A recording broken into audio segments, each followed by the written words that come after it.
Hey guys, follow along as I show you how to replace the lift arm seals for your Bobcat very easily. Just requires loosening some nuts. I'm going to show you how to loosen your nuts so they're not tight. But if you like what you see, click like and subscribe and we'll show you more.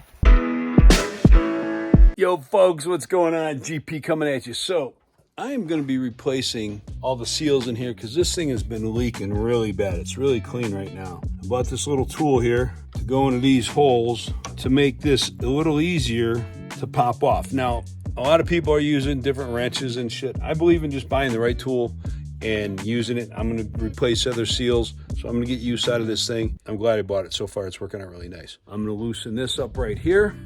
Pop this out, pull this whole shaft out. The motor manual, or the manual for the Bobcat, says to pop this one out, but you don't really need to do it. I disconnected the hoses right here, let the hydraulic fluid, the pressure release. So you can see right here, took it out. And if you look down below there, use those blue puppy pads because you're gonna spill hydraulic fluid. It's gonna come out over here, it's gonna come out over here. I had to knock this pin out, that was easy. All of this took me maybe 7 minutes, first time I've done it. There's a little bit of pressure in here. I just had to pull up on it, give it a good tug. Once the pressure was released, the thing slid right out. So tonight when I'm watching TV, I'm gonna do the repair.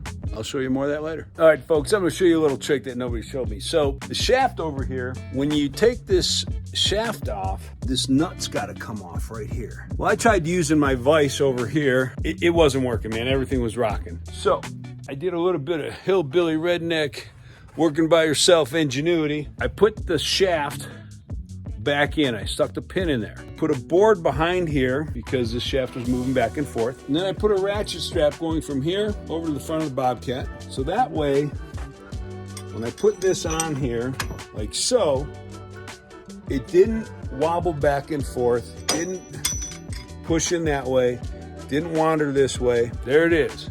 Put it back in here. Kept it from going back and forth much. Kept it from rocking forward because it wanted to go forward when I applied the pressure. As soon as I did all this, it popped loose right away.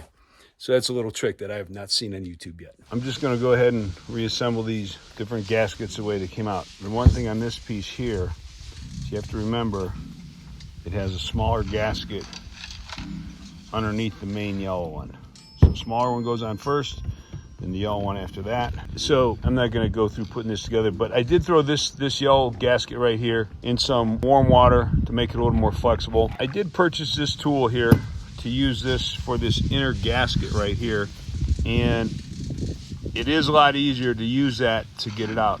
One little trick that I wanna show you to get this inner gasket out, which is that one right on the inside, is turn it over and go from the bottom, because this lip right here is a lot more flexible and a lot easier to grab than trying to grab the one at the top. So that's the only trick I can add that I haven't seen on YouTube, in addition to the nut buster that I talked about. I'm done with the repair. One other thing I want to point out is when you go to put this pin in right here, just make sure that it's lined up to receive this nut or this bolt. Makes it just a little bit easier. Again, that's a tip that I've not seen anybody else put on YouTube. I've not seen anybody do the nut buster idea that I shared here. The one guy that I watched, I'm gonna grab his information here. He goes by how I did it. He had a pretty good review on the Bobcats. But overall, it probably took me about 40 minutes to do it my first time. That included rigging the nut buster system. I'm gonna go ahead and do the other ones. Hope you guys got a couple tricks out of this, and thanks for watching. GP's out. Looks like I wasn't in the video like we planned. I had an emergency back at the farm. Farm roof blew off. Yep, it did. Not all of it, but a good chunk of it. So I had to leave Greg to his own devices. But good thing he's capable and knows what the hell he's doing. If you have any ideas for us, put them in the comments. Click like and subscribe if you want to see more. Mwah!